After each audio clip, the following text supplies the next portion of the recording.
or detention and the basis for detention. So, what is the law and what is the crime that I committed?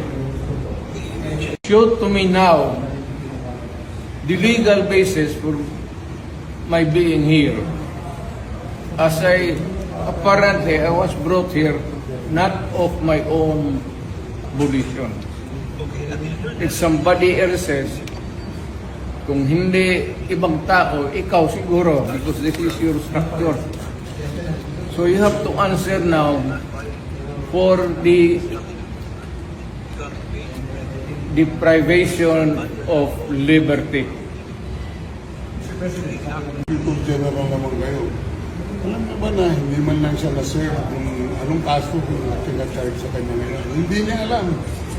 No? Kahit na PI man lang. Alam mo, ang charge sa kanya nasa dyaryo lang. No?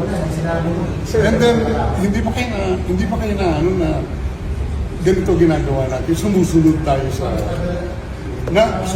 tayo sa isang entity na hindi na tayo member. Nag-withdraw na tayo. And yet, sir, you are the Prosecutor General. Yes. You know how to exercise due process.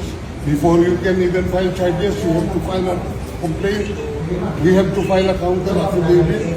Without doing those procedural process, here we are being issued a warrant of arrest, questionable warrant of arrest. Ano naman po, sir? And there's naman doon, blooper, puro pagdating sa trial dyan, tatawagin kita sa witness stand. Sabihin ko, you're the person who arrested me. May I know the reason why? Have you read the documents? Or at least, have you read the case at that time when you made the arrest? So that you would be guided to what you should know. Yan lang yan. Magkaibigan tayo, galing ako gobyerno.